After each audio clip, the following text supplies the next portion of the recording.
Olá pessoal, tudo bem?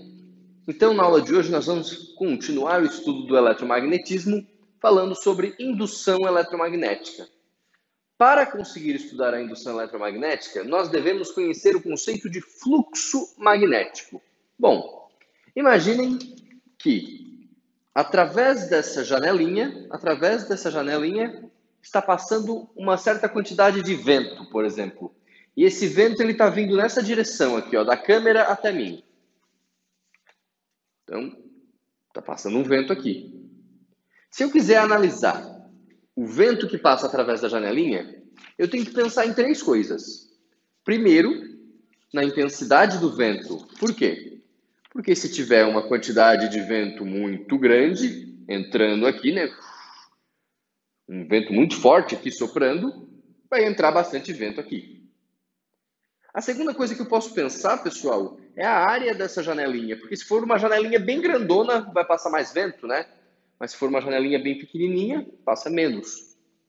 E o terceiro e último ponto importante para calcular a quantidade de vento na janelinha é o ângulo entre o vento e a janelinha. Porque se eu fizer isso aqui com ela, não entra nada de vento. Assim entra um monte, né? Entra tudo. Assim mais ou menos. E assim nada. Certo? Bom, a quantidade de vento fluindo, passando através dessa janela, nós chamaríamos de fluxo de vento. Mas imaginem que ao invés de vento, nós temos um campo magnético B. Para eu calcular o fluxo magnético, o fluxo de campo magnético através desta janelinha, eu preciso da intensidade do campo, da área da janelinha e da inclinação que essa janelinha está. Para falar da inclinação dessa janelinha, nós temos um vetor, o vetor normal. Ele indica para onde a janelinha aponta. Beleza? Bom, então, imagine que eu tenho essa janelinha, ela está apontada para lá, né? E tem um certo campo magnético permeando ela. O fluxo magnético, representado pela letra φ. Então, esse φ aqui é o fluxo magnético.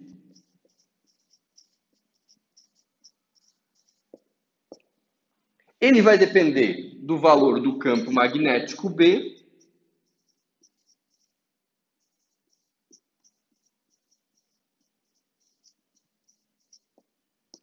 campo magnético nós sabemos que é dado em Tesla, da área da nossa janelinha, a área em metro quadrado, né? E esse ângulo, pessoal, é o ângulo entre, vou colocar como eu coloquei antes ali, né? É o ângulo entre o vetor normal da área e o campo magnético, certo? Algumas observações. A primeira, normalmente esse ângulo ele é 0 ou 1. 0 para indicar que não tem nada entrando na janelinha, 1 para indicar que está tudo entrando na janelinha. Então, na grande maioria das vezes, ou tu vai calcular só B vezes A, ou tu vai calcular, não vai calcular nada, né? Porque vai dar 0. Certo? Então, no caso, 0 é quando não está entrando nada de fluxo. 1 é quando está entrando tudo de fluxo. Então, todo esse cosseno de θ, tu vai colocar 0 ou 1. Certo? Observem a unidade do fluxo magnético também, tá? É Tesla vezes metro quadrado. Isso ganha um nome. Nós chamamos de WB. Este WB é a unidade Weber. Opa.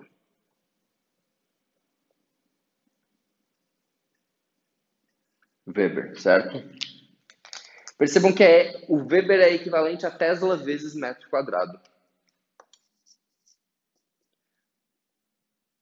WB é igual a TM quadrado. Ok? Muito bem. Então, conhecendo o conceito de fluxo magnético, nós podemos entender o fenômeno da indução eletromagnética. E esse fenômeno é explicado através de uma lei chamada lei de Faraday. Imaginem que ao invés de uma janelinha qualquer, agora eu tenho um circuito, eu tenho um material condutor, eu tenho uma espira, nesse caso é uma espira retangular, né? Poderia ser uma espira circular, uma espira qualquer. Diz a lei de Faraday que se houver uma variação de fluxo magnético no interior dessa espira, vai aparecer uma corrente elétrica nela. Então, com uma variação de fluxo magnético, eu tenho uma força eletromotriz induzida.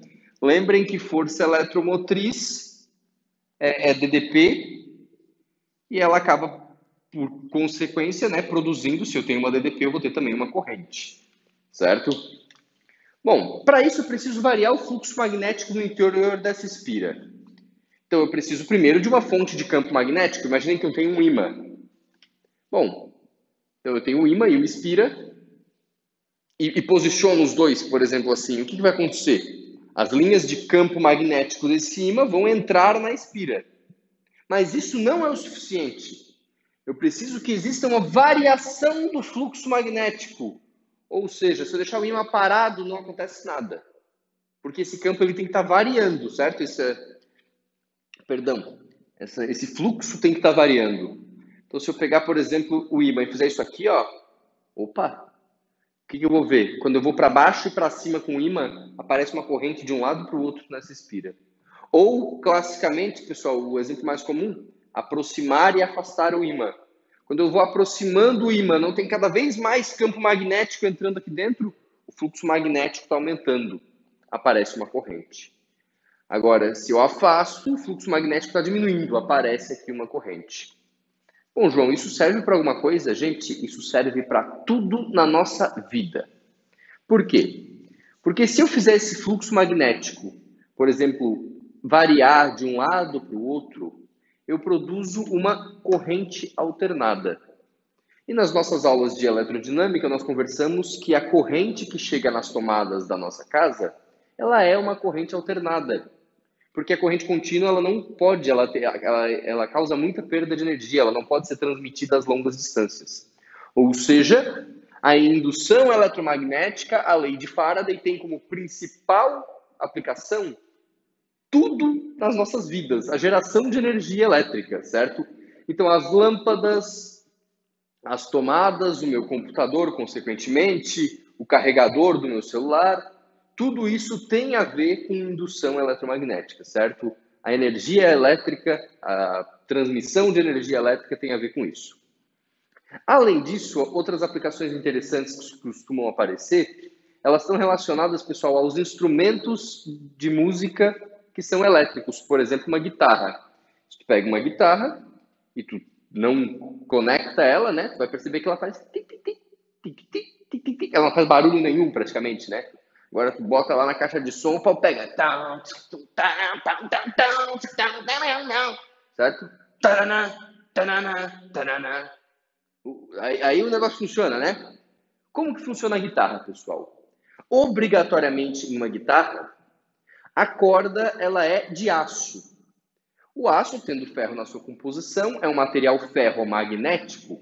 Então é um material que pode ser magnetizado. As cordas, elas são, portanto, magnetizadas. E quando a gente bate na corda, ela vibra. Bom, se ela está magnetizada, ela tem um campo magnético. Quando ela vibra, esse campo magnético oscila com a mesma frequência. E aí a gente tem uma bobina, certo? Um captador, que a partir da oscilação, da variação do campo magnético, induz uma corrente. E é essa corrente que vai lá para a caixa de som, que faz sair o som e que faz a guitarra funcionar. Isso vale para qualquer instrumento de som que seja elétrico, ou até mesmo para um microfone. Imagine que eu estou aqui de microfone, pessoal, estou aqui, microfonezinho. Quando eu falo, as minhas cordas vocais vão vibrar, certo? Essa vibração vai ser amplificada pela boca, o ar vai vibrar, né? O som é uma onda uma onda mecânica, longitudinal, o ar vai vibrar, e aí no microfone tu vai ter um dispositivo magnetizado que vibra na frequência da minha voz. E se esse dispositivo magnetizado vibra, o campo magnético dele vibra, o que induz uma corrente. E essa corrente é levada lá para a caixa de som, por exemplo. Então, o microfone também tem a ver. Enfim, qualquer instrumento desse tipo, pessoal, uma guitarra, um microfone vai ter a ver. Então, percebam que a lei de Faraday, a indução eletromagnética, ela tem tudo a ver com, primeiro, produção de energia, porque é através dela que nós obtemos corrente alternada para transmitir energia elétrica para todos os lugares do mundo, praticamente, né? E também ela tem a ver com, ela tem diversas outras aplicações e eu destaco aqui para vocês essas aplicações dos instrumentos musicais, tá? Vocês poderiam perguntar, João, e quando é uma bateria? Aí tem que tomar cuidado, né? Quando a gente estudou lá corrente contínua e tal, bateria, uma pilha, um gerador. Um gerador, aí é uma corrente contínua, certo? É aquele que transforma energia química em elétrica. Aqui não. Quando eu tenho um fenômeno eletromagnético, eu produzo a tal da corrente alternada. Bom, a lei de Faraday, ela disse pra gente, então, que se, sei lá, eu pego essa espira e um ímã e movimento, causa um movimento relativo entre eles. Percebam que tem que ser um movimento relativo, né?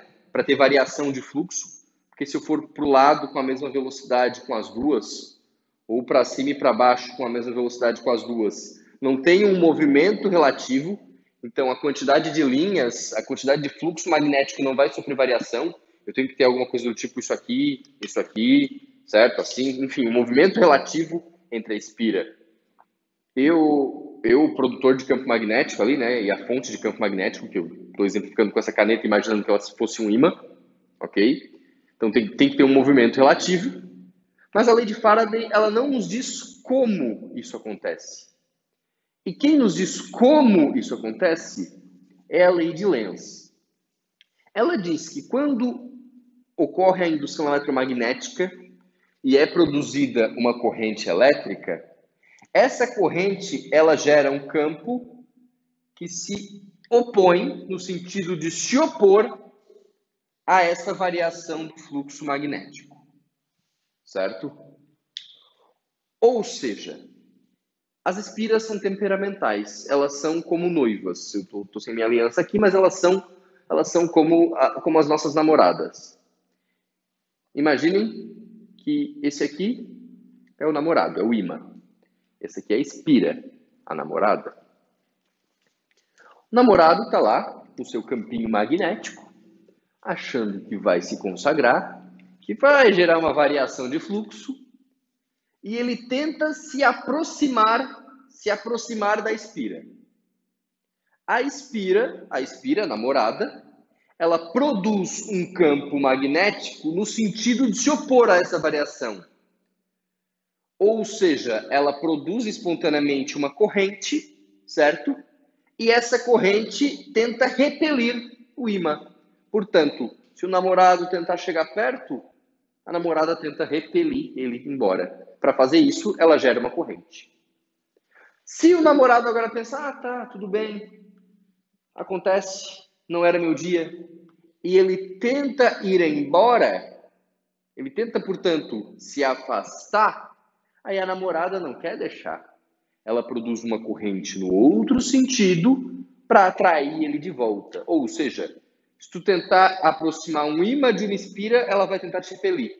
Se tu tentar afastar, ela tenta te atrair de volta. Exatamente como nos relacionamentos modernos. Ou seja, galera, bem simples, ó. Tá aqui o ímã. Tá aqui, vou desenhar aqui, ó. Imagina que tem aqui, né, ó, o campo magnético dele, ó. Eu estou indo com ele na direção da espira. Eu estou tentando me divertir aqui com o meu campo magnético. Ela diz, não vai rolar, amigo. Ela produz um campo oposto.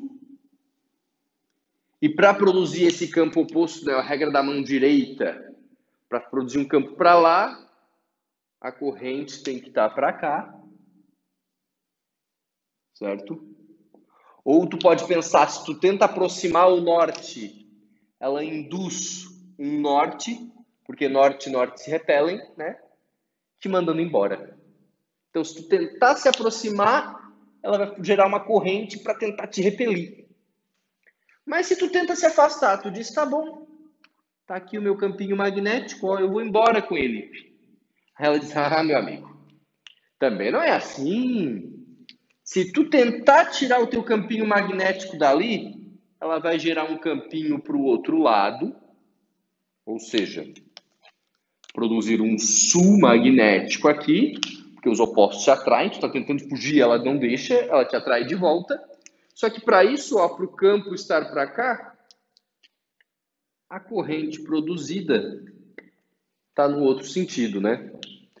Então, se eu estou tentando chegar com o meu campinho magnético, a espira me repele, se eu tento me afastar, ela me atrai de volta. Nessa brincadeira, ela produz uma corrente elétrica que pode ir para um lado ou para o outro lado, né? Dependendo se está aproximando ou afastando o ímã. E percebam que mais ou menos daí saiu corrente de a produção, sai a produção, né, da corrente alternada, né? Se imaginem que esse ímã vai e volta, essa corrente vai e volta também com a mesma frequência, certo? Combinando essas leis de Faraday e lei de Lenz, pessoal, nós temos essa equação. Essa equação calcula a DDP gerada na espira. Este E, conforme vocês já sabem, é o E de força eletromotriz, a tal DDP produzida em volts. Esse ΔΦ, logicamente, é a variação de fluxo magnético, que é o que produz a parada toda, de fluxo magnético, em Weber, né, que é a unidade de fluxo magnético. Esse ΔT, claro, é o tempo, em segundos. E esse N, pessoal, eu estou calculando para uma espira, né? Mas eu poderia ter uma bobina, eu poderia ter várias espiras. Então, esse N aqui é o número de espiras. Vocês poderiam dizer, João, tem um menos na fórmula? Tem. Lei de Lenz. Na verdade, a gente poderia dizer algo do tipo, ó, sem o menos é a lei de Faraday. Se eu tenho variação de fluxo, eu tenho uma força eletromotriz induzida.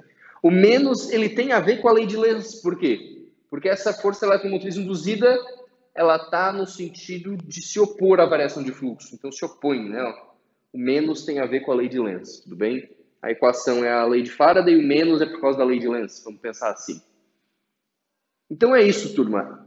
Esse conteúdo ele tem diversas e diversas aplicações, certo? Costuma cair muito nas principais provas de vestibulares por aí. Destaque especial ao Enem, que cobra essa frase aqui em praticamente todas as provas. E tem que se ligar nas palavras-chave, que são variação.